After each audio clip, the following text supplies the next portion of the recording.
Okay, good afternoon, everybody. Hope you're having a nice time here. Yes, yes. Good, great.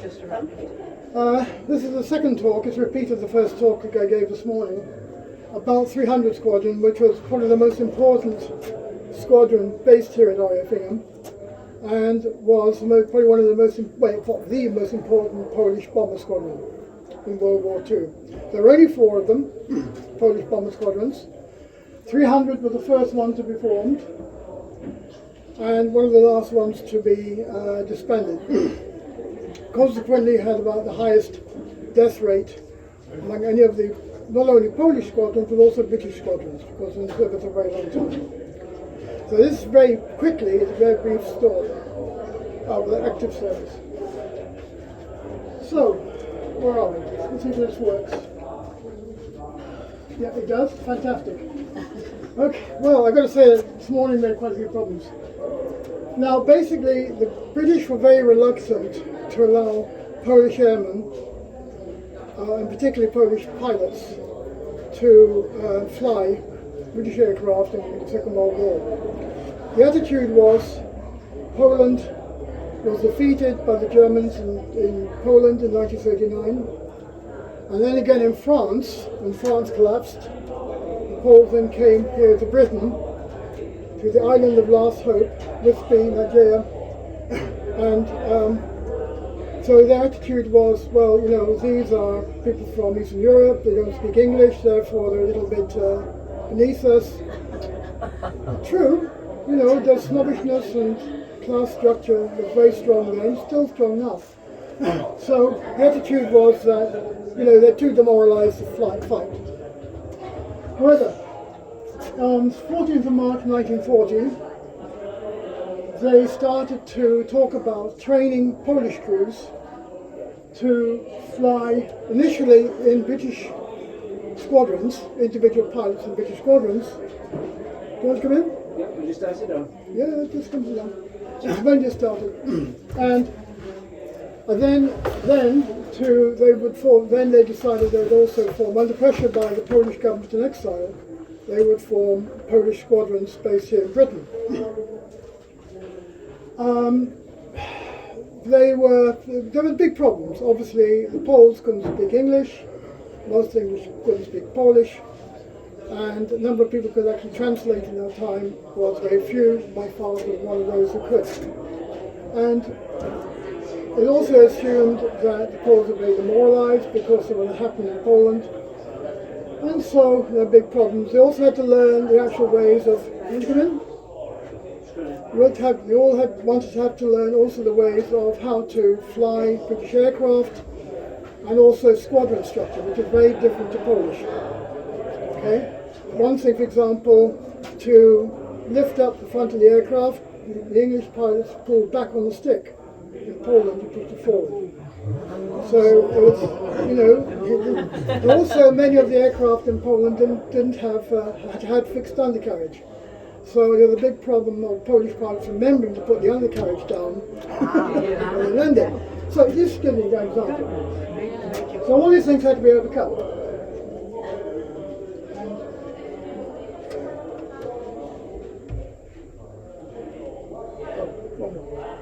So first squadron to be formed was number 300 bomber Ziemi Mazowiecki squadron. Ziemi Mazowiecki means from the land of Makowiec, which is a district of Poland, North Poland. Today it's northeast Poland. And many of the bomber squadrons are named after districts, areas, lands of, if you like, in Poland, whereas fighter squadrons are named after cities. So, it was created on the 1st of July 1940 at RAF Ramcote, which is near Nuneaton in Staffordshire. It was the first time that the Polish Air Force flag was flown here in the UK. And I was at Northolt yesterday. We have a big Polish event there every year. And they had the Polish ensign flying. And it's very interesting to see that flying on an English Air Force base again. It really was quite moving.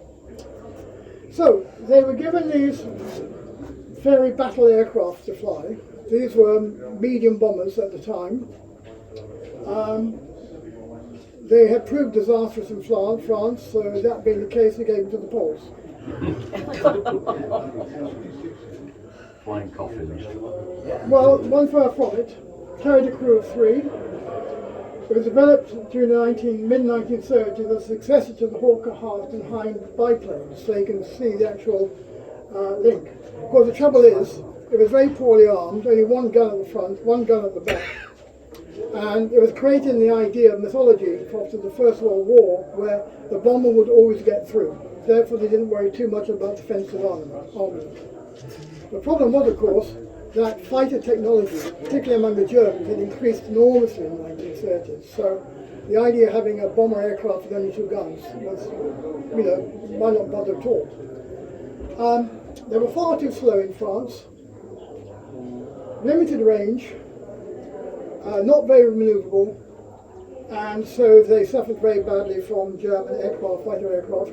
You come in. That's all right. You want to sit on the steps. And so they suffered badly, so they were withdrawn, the British withdrew them back to service, and as I said, gave them to the Poles. That's an example of servicing a ferry battle aircraft. It's the 100 Squadron. BH is the squadron code. And you can also see the Polish checkerboard on the side of the fuselage. That's just simply a shot of the rear gunner. When he was active, he was like that. When he was inactive or not shooting, he could retract down into the fuselage and the canopy then slide across. But also the cover here formed the covering for the back of the pilot. Not that it did much good, but it was a kind of metal sheet, gave some protection.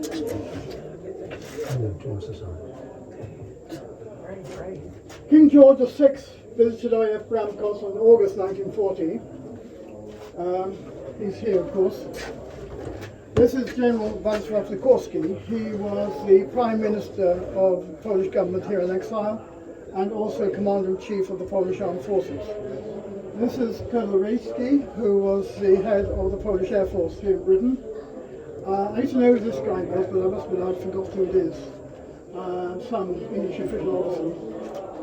That's the commander of the station.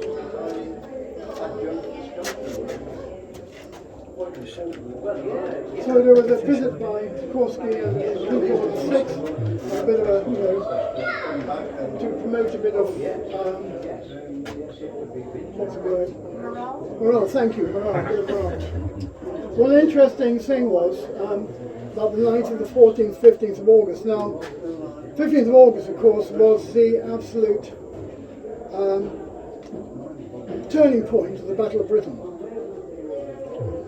Had we lost on the 15th of August, we would have lost the Battle of Britain. It was an absolute turning point. So it was a very important time and a very worrying time, So there was an order given.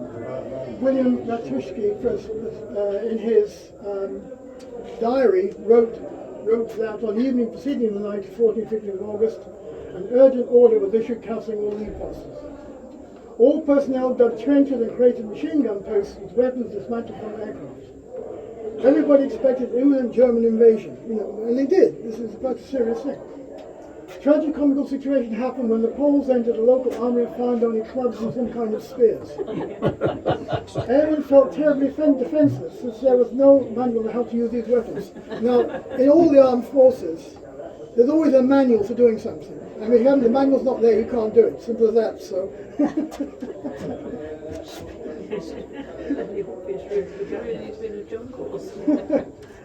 On the 22nd of August, they moved to RAF Swinderby. Anybody driven between York and Lincoln on the A46? When you go, of course, through what was the aerodrome, that's A46 is here. This is a roundabout, Swinderby. This is now an industrial site. Most of these hangars are now gone. But of course, at that time, as in most aerodromes here in the UK, in fact most places in the world, there was simply grass. There was a grass field. There were no concrete runways until later in the war. And in fact, to operate the aerodrome efficiently, they would close the road when they were flying. And you can see here you've got aircraft parked on this side and also aircraft parked on this side.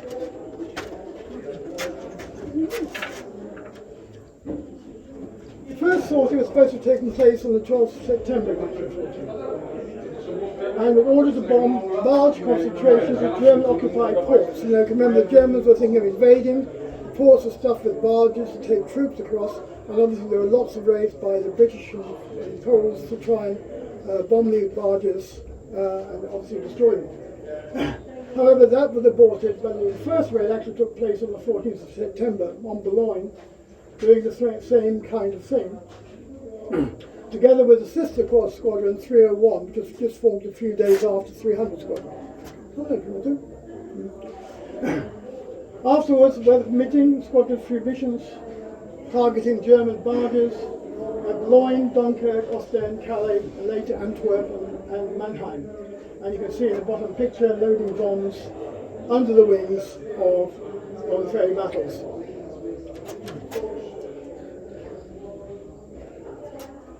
On the night of the 13th and 14th of October, the airfield was attacked by German bombers. German planes cruised near the airfield and kept it blocked out so that homing bombers had to wait in the air until the petrol was nearly all gone. They finally had to make forced landings in darkness and mist. One bomber crashed during landing, burst into flames, and the crew were killed. The crew of 3 in each aircraft. An aircraft is more dangerous, you may not know this, it's more dangerous when it's landing than when it takes off. When it takes off, its fuel tanks are full, and they will burn relatively slowly. If the fuel tanks are nearly empty, there's a lot of air mixed in with the petrol vapor, and that's much more combustible. So there's much more chance of an explosion when you're landing. So next time you go on holiday, think about that.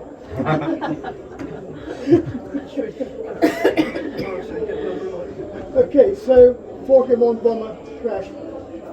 Fortunately, it's turbine fuel. What? Fortunately, it's turbine fuel. Well, okay, I Which is petrol, not so volatile. True. In late October 1940, the unit began to rearm itself with the new Wellington Mark 1s. The flying personnel almost doubled, obviously because Wellington had a crew of 6, whereas these ferry battles had a crew of 3, so obviously you're immediately doubling. And so to get more aircraft in the air anyway, you actually had to not only double the flying crew, but also the ground crew as well, so obviously maintenance. Generally speaking, as far as I remember, something like about 100 ground crew per plane. You know, a lot more ground crew than flying crew. So, we have a Wellington Mark 1, 300 Squadron. You can see the checkerboard here inside of the aircraft. And we go to the far corner, there's some models of Wellingtons, so you can see a closer idea of what these things are.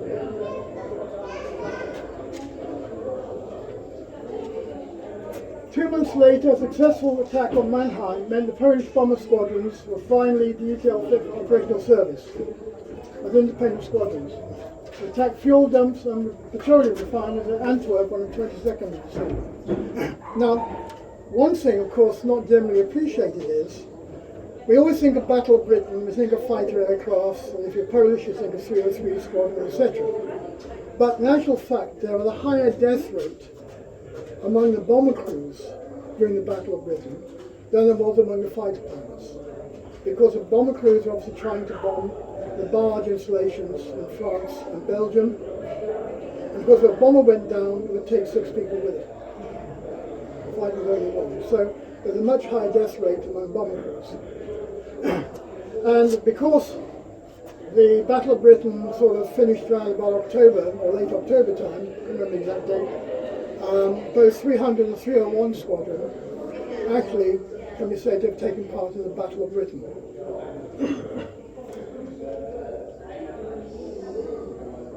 Okay, 1941, because of the bad weather conditions and on boggy ground, the squadron moved to Windsor, which is actually near Newark. If you've been to the aerodrome just outside Newark, you know, where the fairs take place and where there's an aviation museum, that's where the aerodrome was. Of course, it wasn't concreted like it is now. We also moved to other nearby bases, the idea being that they're looking for bases which had we didn't have boggy ground, because most of these low-lying lines, like Swindley, were low-lying, they were boggy, you know, drainage was poor, so bad weather meant you couldn't use take off aircraft from them, or not successfully. Not with a full payload, anyway. Targets included Bremen, Hamburg, Brest, where German battleships are holed up, also marshalling yards at Mannheim, Dusseldorf and Frankfurt. There was a visit by King George VI and Queen Mary on the 27th of January 1941 at RAF Swindley. A photograph of them.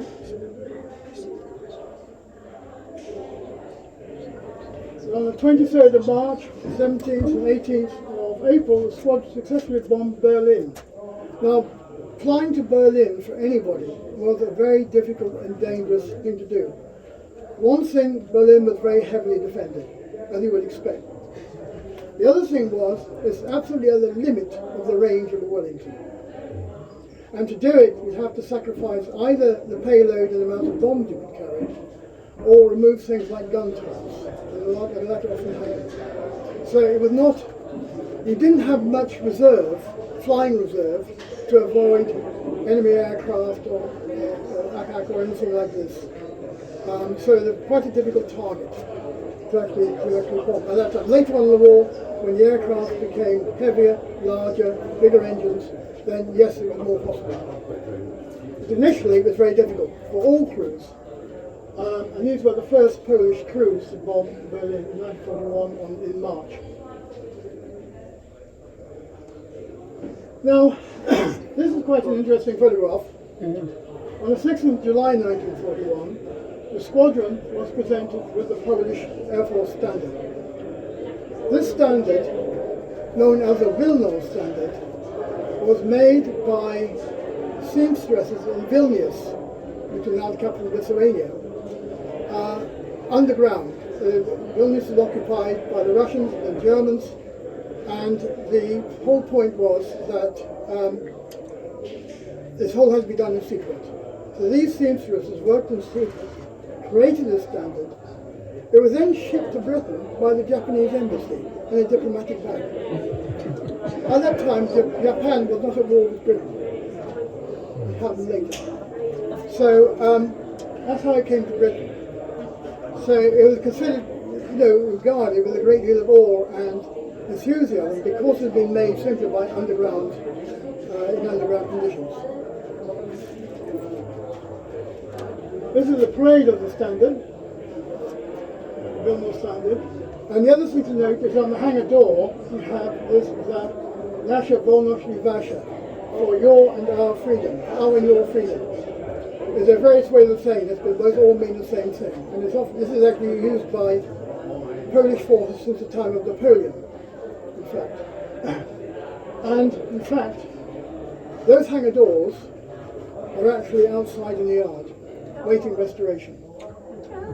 So eventually we hope to have them displayed here. The hangars are now gone, but they're up to get the door before the hangars are knocked down.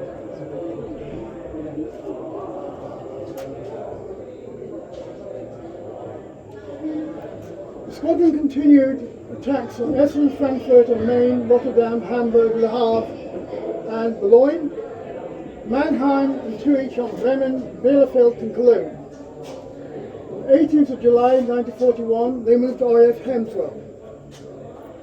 And towards November the unit received Wellington Mark IVs, which had more powerful air-cooled American passenger twin and Moss engines. Throughout the war, most aircraft got dated in different versions, and usually to extend their range, and usually to extend, in case of bombers, to extend their payload.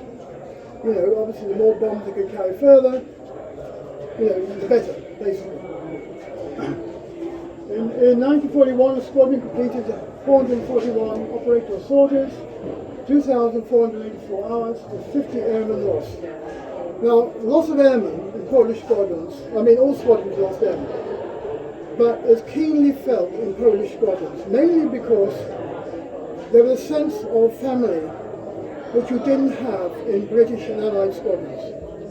British and Allied squadrons, people moved in and out of on a very rapid basis. Not only that, people from the Commonwealth came in and out on a fairly rapid basis. The chance of making contacts and close friends was very limited. In Polish squadrons, many of these people had been serving in France together. They'd been serving in Poland together.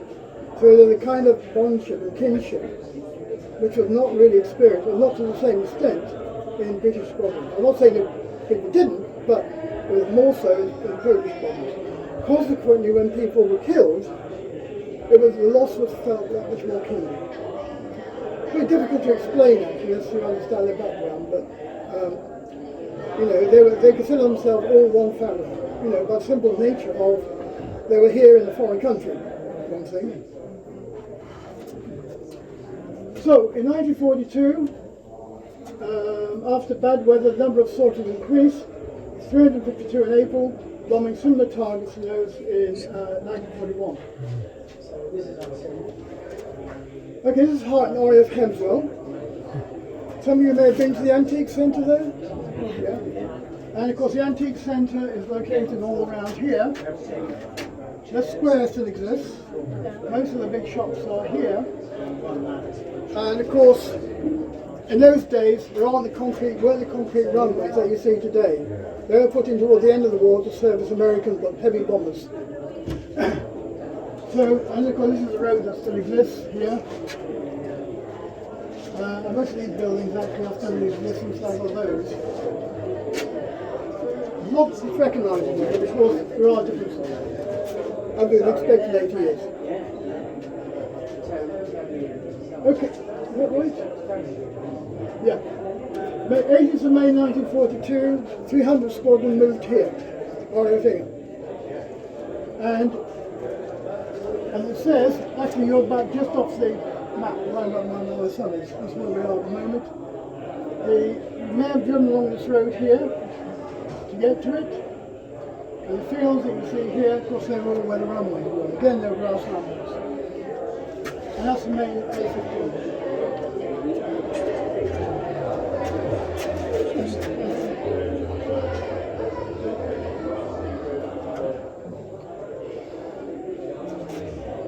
Seven aircraft attacked Mannheim on the 19th and 20th of May 1942. And this is a pre-advancing Mark IV HC. And in May, they mainly laid mines from Brest to the island of Heligoland. So they were basically mining that area of German, French, Belgian coast to try and blockade German ships escaping, particularly battleships, etc. That was the aim of it.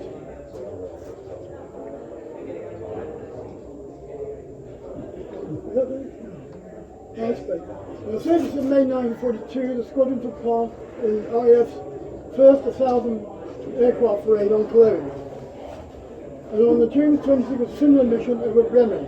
The British idea was that the more bombers you had in the air, the better the chance of most of them getting through. And so they used to round up squadrons together to produce these massive 1,000 bomber raids.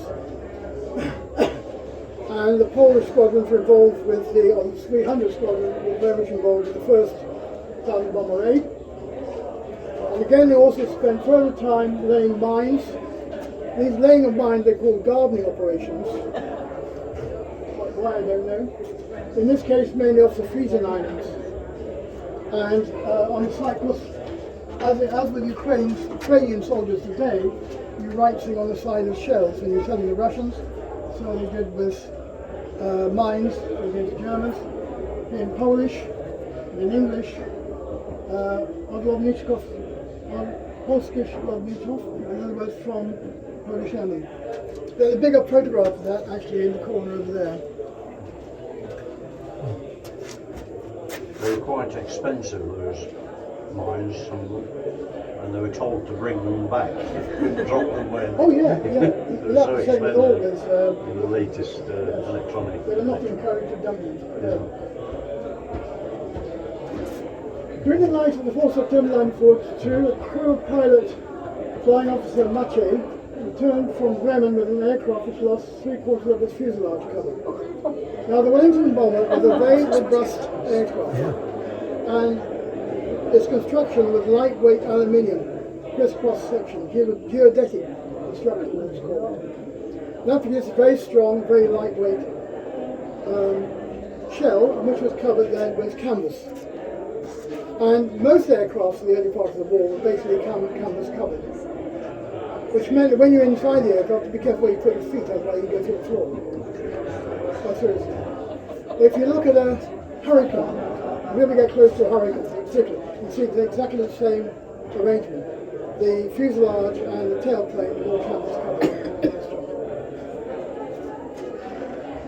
So in this case, what happened was the canvas covering caught fire and not the aluminium, because they brought the aircraft down.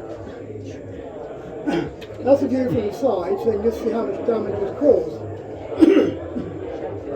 So it just shows how robust the Wellington was.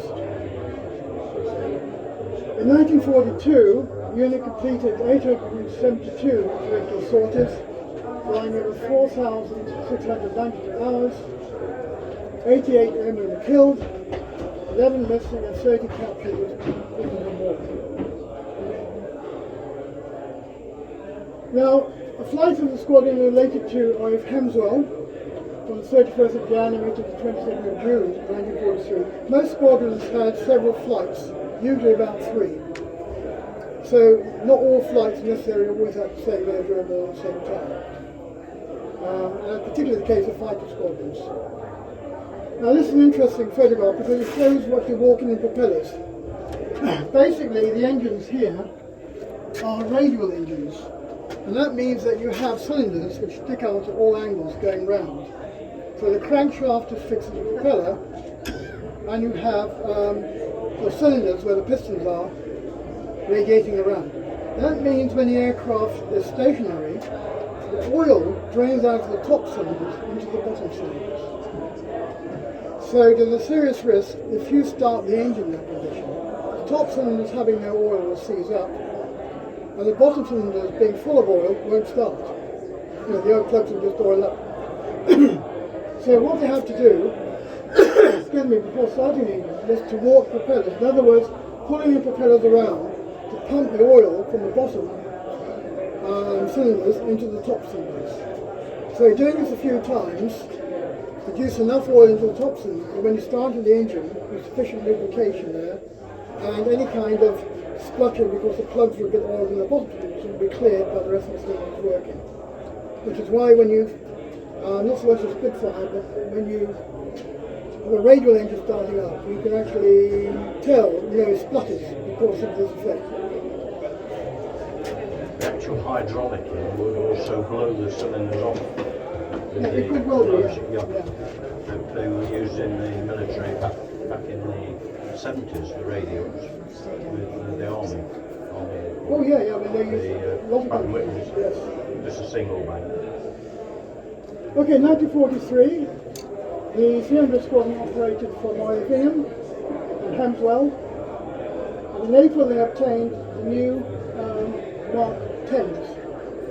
Continued attacks on coastal towns, mine laying and bombing the rural industrial area. And on the 24th of July, they took part in a 700 bomber raid over Hamburg using window. Anybody know what window was? Yes. What was it? Strips of aluminium and fitted it into an ammunition box. And? Scattered it to destroy it, to mess up the radar. That's right, to mess up the radar, it interfere with the German radar. Later on, of course, the Germans overcame this problem, but German radar actually was extremely good. Technically, it was actually more advanced than the British radar. The big advantage for the British radar was they linked up different stations, but the Germans didn't. And that, of course, British linked up their station, and that gave them advantage. So, from November 2043, they began to convert, 300 squadrons began to convert to Lancaster bombers, the 400 heavy-duty bomber. But A flight continued with Wellington until mid-1944. In 1943, the squadron made 942 operational sorties, a total of 4,672 hours, with the loss of 62 airmen killed and 10 prisoners of war.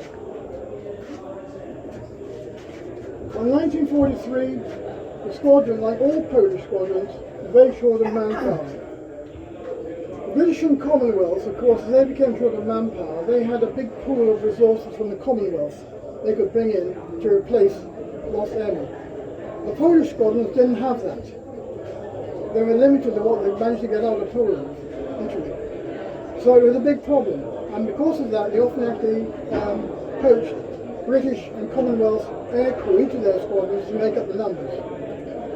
Also, because of that, 301 Squadron was disbanded on the 31st of March 1943, but later the Sea Flight became the Polish 1586 Special Duties Unit. And that was actually became very famous in 1944 when it dropped food supplies over Warsaw to help the Polish insurgents during the uprising. It's a different story, and I won't go into that because it takes 2 hours by itself. Recruitment was also carried out in the 2nd Polish Army, General Landers, who was at that time fighting in Italy.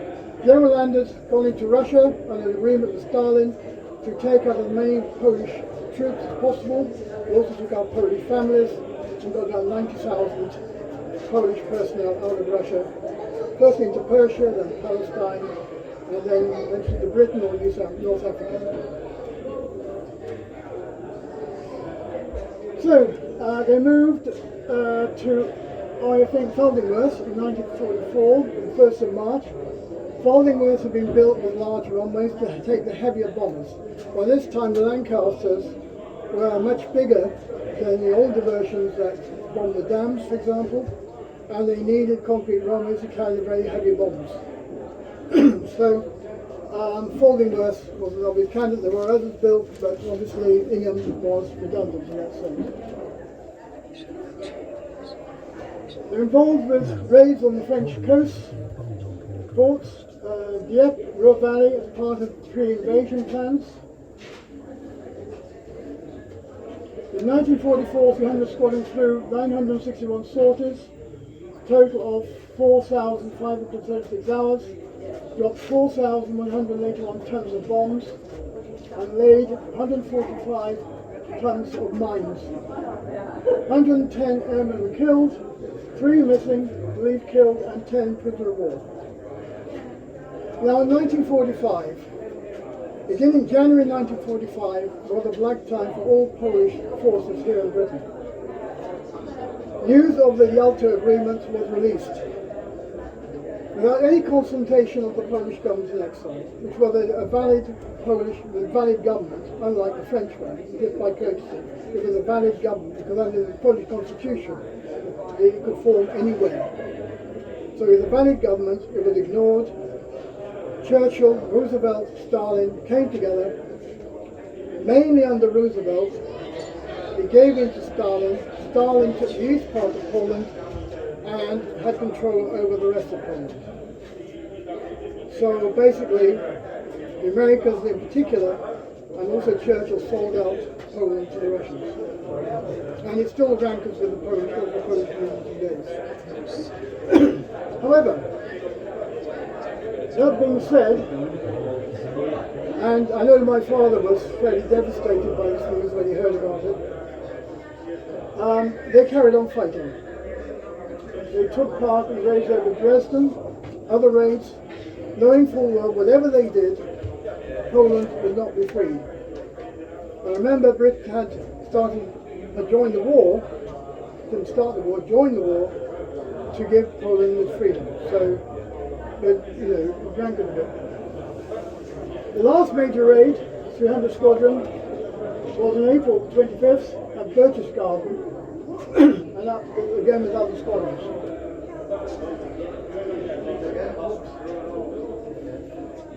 There were further flights, mainly to bring back prisoners of war at the end of the war, but also Operation Manna. Anybody heard of Operation Manna? Yes. Operation Manna was a relief operation to drop food to the Dutch, who were absolutely starving. There was an agreement with the Germans before the end of the war They could fly in food and other materials. The Dutch were absolutely starving. The fields, the polders were completely flooded. You couldn't grow any crops. And so the Germans agreed to this relief effort. Many squadrons took part. If you go to the International Bomber Command Centre, there's a model of the Lancaster dropping food supplies. And 300 is mentioned. After a bit of an argument, we got them to agree that 300 was actually took part. They call themselves International Bombing Centre, but really they're much more the British Bombing Centre.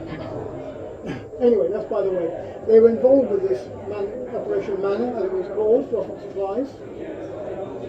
And in 1945, we conducted together 620 sorties over 3,648 hours, lost 59 aircrew, 18 were taken prisoner of war. Now, over the war, 300 Squadron conducted 3,891 sorties, flying over 20,244 hours, dropped 12,000 tons of bombs, 500 tons of mines, lost 371 killed, 19 missing, 68 prisoner of war, and 80 aircraft. It was the highest death rate of any bomber squadron in the Allied forces, greater than anywhere else. Not all aircraft, of course, were lost in action. There were accidents. People don't realise that there were a large number of accidents of all squadrons, especially during testing runs, training runs, things like this. And 300 also had its casualties as a result. A fragment of one crashed near Foldingworth, all killed. And on the 1st July 1946, because the British government had withdrawn support from the Polish government in exile, the legal, legitimate Polish government, and given it really, and recognised the Russian-controlled government, they then had no opportunity, nothing else they could do but to span the Polish forces in Britain, including the Polish Air Force. And as I said, carried out more operations and suffered heavy losses than any other Allied squadron. And on 1st July 1946, 300 Squadron was disbanded, and most of the other squadrons, British squadrons, were disbanded around about the same time. Whoops. At Foldingworth itself, at the end of the runway, there is a memorial. And occasionally there are open events. I don't know if anybody's been to one. And to remember Polish forces, I've been to a couple of them. This is the last one they had, which was on the 21st of May 2011. And in the parish church you have this window commemorating 300 Squadron and the Polish forces generally. And that, ladies and gentlemen, is it. Thank you for your attention.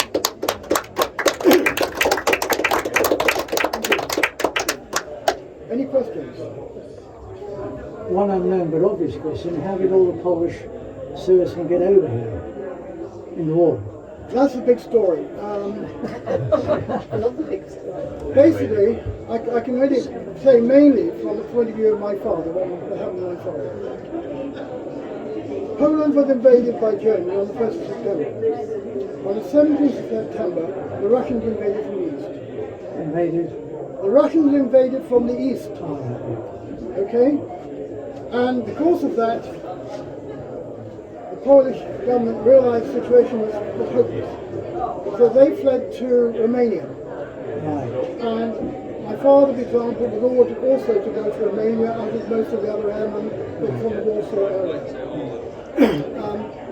Went to Romania, where allegedly there was an agreement between the Polish government and the Romanian government to fight on with the Romanian forces. Right. Romania, of course, didn't do that. They said, oh, we're going to be neutral. Right. So what happened was they interned the Polish forces. They Interned the Polish forces. yeah. They eventually then escaped, mainly through bribery by the Polish government in exile and one or two means. They had to get rid of all their uniforms, any kind of documentation saying who they were. They rearranged their uniforms to look like civilian clothes, dyed them different colours, or got them in clothes, begged, borrowed, stole, usual thing in Romania. And my father's case had to walk to Constanza, about 3 days walk away, where he was in the camp. And they then boarded ships and became known as Czajkowski tourists. And they paddled around the Mediterranean. My father's ship went to Palestine, then to Marseille in France, and of course in France they reformed Polish Air Force in France. Right. Now other people escaped different methods, but that was amazing. Some went overland, some went by Sweden, some went by Italy and Greece. So there are lots of individual stories about people getting taken from Poland, and some of them 2 years. It took 2 years. Get there, yeah. And they That's couldn't take all the story. Fascinating. And excuse me, in France, of course, they started to reform French forces and the French command, but the French were so incompetent, of course, the whole thing collapsed. And so they then came to England, basically, were rescued and taken to England. The Polish forces were reformed eventually in England. Thank you. Fascinating. That was a similar journey, the same journey my father made. Romania? Same journey as your father. Intern, Romania, Constanta, Yeah. Oh, right. through the Straits of Hormuz to Beirut, and then Well, Mayor Swan will judge all the way. Oh, they did. What's the liaison between Poland and Czechoslovakia? Was there? Liaison between Poland and Czechoslovakia? Not specifically, no, because the Czechs, remember, the Czech had already capitulated in 1938, effectively. You know, so they had been forced. They weren't not all the Czechoslovakia were overrun initially, but they were forced to capitulate and surrender all their armaments and what have you to the Germans in 1938. So it ceased to exist. I mean, many Czech pilots did come to Britain. There were Czech squadrons, 310, 11 and 12 Czech squadrons. One famous Czech pilot flew with the Polish squadron, František. And in fact, had he lived long enough, he would have been in triple days. Okay, Just asked because my parents, well, I was born in Northampton at the end of the war, but my parents had a lot of Czech airmen billeted on. Oh, right. At least my mother did, he would obviously didn't. Yeah. Oh, that's interesting. So there were 3 squadrons here. Yes. Okay, anything else? Many thanks. Okay. Frank also, anyway. Frank Ross. What's your Michael Czajkowski. very nice. We will remember. Yes, we will remember. He was a wonder. Oh, right. With your No, well, what happened? He was told that he stay on